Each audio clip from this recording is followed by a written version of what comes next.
আমাদের সামাজিক যোগাযোগ মাধ্যম সহ বিভিন্ন জায়গায় খুনি হাসিনা যে দিল্লিতে পলাতক খুনি, সেই খুনি বলার চেষ্টা করছে সে নাকি আবার ফেরত আসবে। 43 জন গ্যাজেটভুক্ত যারা শহীদ হয়েছেন, এর বাইরেও অনেকেও আমরা ধারণা করি যে এখন পর্যন্ত তালিকাভুক্ত করা যায়নি।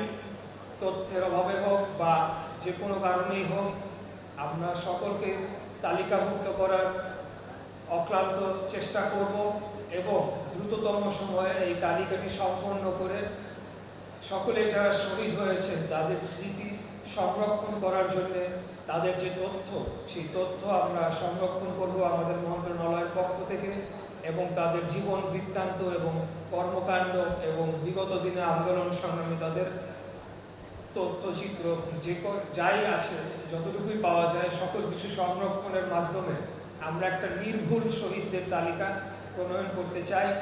পাশাপাশি আপনারা জানেন যে আহত জুলাই যোদ্ধাদের একটি তালিকা করা হয়েছে, সেই তালিকাটিও আরও পুঙ্খানুপুঙ্খভাবে আমরা প্রণয়ন করে এখানে এখনও যারা অন্তর্ভুক্ত করা যায়নি তাদেরকে আমরা অন্তর্ভুক্ত করে, যাতে ভবিষ্যতে আর কোনোদিনও এই তালিকা নিয়ে কোনো ধরনের প্রশ্ন না উঠে এবং আমরা যাতে শহীদদের যথাযথ সম্মান প্রদর্শন করতে পারি সেই উদ্যোগটি আমরা নেব। আজকে আমরা শহীদ ওয়াসিমকে উদ্দেশ্য করে আজ চট্টগ্রামে আলোচনা সভাটি হচ্ছে। আপনারা জানেন যে একই দিনে আমার জানানো যে তথ্যমতে 6 জন শহীদ হয়েছিল। এর মধ্যে আলোচিত যে দুটি হত্যাকাণ্ড ছিল, সেটি ছিল রংপুরে বেরবিতে শহীদ আবু সাইদ এবং চট্টগ্রামের এই শহীদ ওয়াসিম আকরামের ঘটনাটি। আজকে একই রূপে যে এখানে যে অনুষ্ঠানটি হচ্ছে, একই রূপে রংপুরেও আমাদের মন্ত্রণালয় কর্তৃক কর্মসূচি গৃহীত হয়েছে। সেখানে শহীদ আবু সাইদের স্মৃতিকে সংরক্ষণ করার জন্য একটি স্মৃতিস্তম্ভ স্থাপন করা হয়েছে এবং সেখানে বেরবিতেও একটি আলোচনা সভা চলছে। সেখানে আমাদের মন্ত্রণালয়ের মাননীয় মন্ত্রী তিনি অংশগ্রহণ করেছেন। আমরা আসলে বলতে চাই যে প্রত্যেক শহীদই তাদের স্মৃতিকে সংরক্ষণ করা এবং তাদেরকে যথাযথ রাষ্ট্রীয় সম্মাননা প্রদর্শন করা এটা রাষ্ট্রের গুরুত্বপূর্ণ দায়িত্ব এবং কর্তব্য, এবং সেই কাজটি আমরা আগামী দিনে করে যাব। জুলাই 2024 আমাদেরকে শুধু লড়াই করতে শেখায়নি। আমরা যদি একটু পেছনে ফিরে তাকাই, এই আন্দোলনে আমরা সকলে ঐক্যবদ্ধ হয়েছিলাম দল মত ধর্ম বর্ণ নির্বিশেষে। বাংলাদেশের জনগণ খুনি স্বৈরাচারী ফ্যাসিবাদী হাসিনার বিরুদ্ধে এবং তার দীর্ঘ 17 বছরের গুম খুন হত্যা এবং অত্যাচার নির্যাতন জুলুমের বিরুদ্ধে যে পুঞ্জীভূত ক্ষোভ জনগণের মাঝে জমা হয়েছিল, সেটির বিস্ফোরণ ঘটেছিল এবং ছাত্র জনতা দলমত নির্বিশেষে এক কাতারে তারা রাজপথে নেমে এসে স্বৈরাচারের পতন ঘটিয়েছিল। 2024 সালের জুলাই মাসে আমি তখন জেলখানায় বন্দী ছিলাম। 2023 সালের 28শে অক্টোবর বিএনপির যে কর্মসূচি হয়েছিল, সেখানে আপনারা সকলেই অনেকেই আপনাদের খেয়াল থাকবে, সেই কর্মসূচিতে তৎকালীন খুনি স্বৈরাচারী হাসিনার খুনি বাহিনী হামলা চালিয়ে বর্বরোচিত হামলা চালায় এবং তারপরে আন্দোলন সংগ্রাম শুরু হয়। সেই আন্দোলন সংগ্রামে সেই দিন পুলিশ হত্যাসহ সরকার পতনের ষড়যন্ত্রের রাষ্ট্রদ্রোহের মামলায় আমাকে অভিযুক্ত করা হয়। প্রায় 12টি মামলায় অভিযুক্ত হয়ে 2024 সালের এপ্রিল মাসে যখন আমি উচ্চ আদালতে দ্বারস্থ হই, তখন আমাকে জামিন না দিয়ে কারাগারে পাঠানো হয়।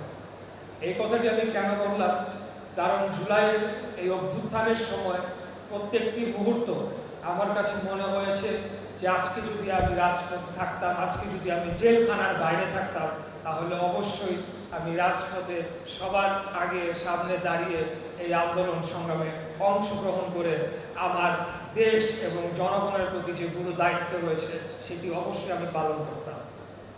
যাই হোক, সেটি করা সম্ভব হয় নাই, কিন্তু প্রত্যেকটি মুহূর্ত জেলখানার ভেতরে থেকে এই আন্দোলন সংগ্রামে প্রত্যেকটি মুহূর্ত আমি অবলোকন করেছি এবং আমার জায়গা থেকে যত চেষ্টা করেছি সেখানে ভেতর থেকে যতটুকু অবদান রাখা যায় সেটার আমি চেষ্টা করেছি। আমি আসলে খুব গুছিয়ে বক্তব্য দিতে পারি না। আমার পূর্ববর্তী বক্তা ওনারা অত্যন্ত সুবক্তা, ওনারা খুব সুন্দর করে বক্তব্য দিয়ে তাদের বক্তব্যের মধ্য দিয়ে তাদের কথাগুলো বলে গিয়েছেন। আমি নিজেকে একজন রাজপথের কর্মী হিসেবেই পরিচয় দিতে বেশি পছন্দ করি। মন্ত্রী এমপি এগুলো আমার কাছে কোনো বড় বিষয় নয়। আমার সব থেকে গর্বের পরিচয় আমি একজন বীর মুক্তিযোদ্ধার সন্তান এবং রাজপথে আন্দোলন সংগ্রামের মধ্য দিয়ে একজন রাজনৈতিক কর্মী হিসেবেই আমি আজকে আমার অবস্থানে এসে পৌঁছেছি। সেটাই আমার সবচাইতে বড় পরিচয়, এখনো রয়েছে এবং আগামী দিনেও দেশ এবং জাতির যে কোনো ক্রান্তি লগ্নে এবং যে কোনো অন্যায়, অবিচার, জুলুম, নির্যাতনের বিপক্ষে আমার অবদান, আমার অবস্থান জোরালোভাবে আমি রাখার চেষ্টা করবো ইনশাআল্লাহ। প্রিয় আমার সামনে উপস্থিত ভাই বোনেরা, আপনাদেরকে আরেকটি কথা বলতে চাই যে আমরা ঐক্যবদ্ধ হয়েছিলাম খুনি স্বৈরাচারী ফ্যাসিবাদী হাসিনার বিরুদ্ধে। আজকে আমরা বিভিন্ন রাজনৈতিক দল যার যার অবস্থান থেকে আমরা আমাদের রাজনীতি করে চলেছি, আমাদের রাজনৈতিক বক্তব্য বয়ান আমরা দিয়ে চলেছি এবং সেটি স্বাভাবিক।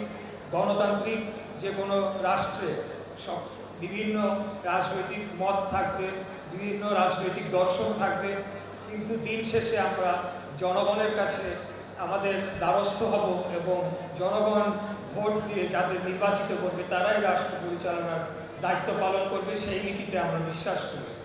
এর পাশাপাশি আমরা বিশ্বাস করি বাংলাদেশ একটি স্বাধীন সার্বভৌম রাষ্ট্র হিসাবে গড়ে উঠবে এবং অন্য কোনো দেশের, অন্য কোনো রাষ্ট্রের সেবাদাসে পরিণত হবে না।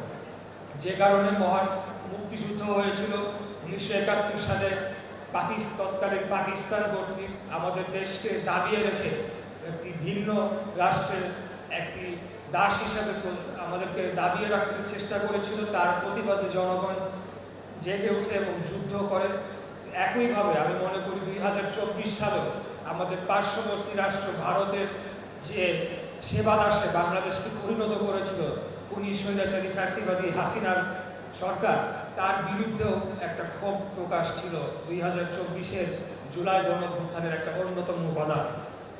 আপনারা ইতিমধ্যে দেখেছেন যে আমাদের সামাজিক যোগাযোগ মাধ্যম সহ বিভিন্ন জায়গায় খুনি হাসিনা যে দিল্লিতে পলাতক খুনি, সেই খুনি বলার চেষ্টা করছে সে নাকি আবার ফেরত আসবে এবং তার কিছু দোসররা যারা বিভিন্নভাবে আমাদের দেশের ভেতরে লুকিয়ে রয়েছে তারা ঝটিকা মিছিল করে বিভিন্নভাবে জানান দেওয়ার চেষ্টা করছে তারা বাংলাদেশের রাজনীতিতে আবার প্রতিষ্ঠিত হতে চায়।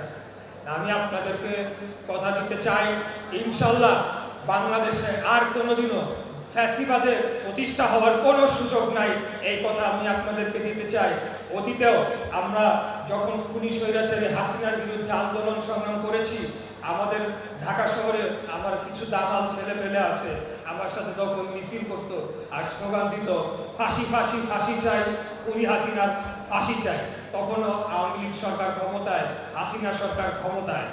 এবং 2024-এর 6 আগস্ট যখন আমি কারামুক্ত হয়ে আবার রাজপথে ফেরত আসি, সেই দামাল ছেলেদের নিয়ে ঢাকা শহরের অলিগলিতে স্লোগান দিয়েছি রশি লাগলে রশি নে, হাসিনারে ফাঁসি দে। এই হাসিনাকে আমরা বাংলাদেশে ফিরিয়ে এনে ফাঁসি দেওয়ার মাধ্যমে সকল যে গণহত্যা সে চালিয়েছে, এই যে গণহত্যা জাতিসংঘ দ্বারা স্বীকৃত একটা গণহত্যা, জেনোসাইড হয়েছে, সেই জেনোসাইডের আমরা বিচার করবো ইনশাআল্লাহ, এই কথা আপনাদেরকে দিতে চাই।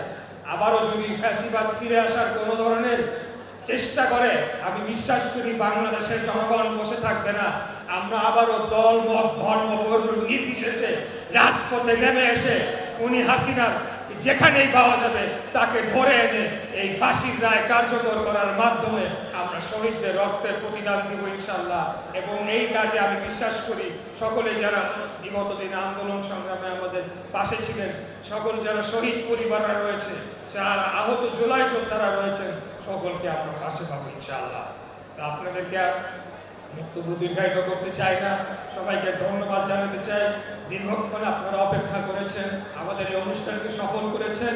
ইনশাআল্লাহ আমাদের প্রতিজ্ঞা একটাই, আগামী দিনে একটা গণতান্ত্রিক এবং স্বাধীন সার্বভৌম রাষ্ট্র হিসেবে আমরা বাংলাদেশকে গড়ে তুলব এবং ফ্যাসিবাদী বিরোধী যে কোনো আন্দোলন সংগ্রাম প্রয়োজন হয় আমরা আবারও রাজপথে নেমে এসে বাংলাদেশকে জনগণকে রক্ষা করব। এই হোক আমাদের আগামী দিনের সংকল্প।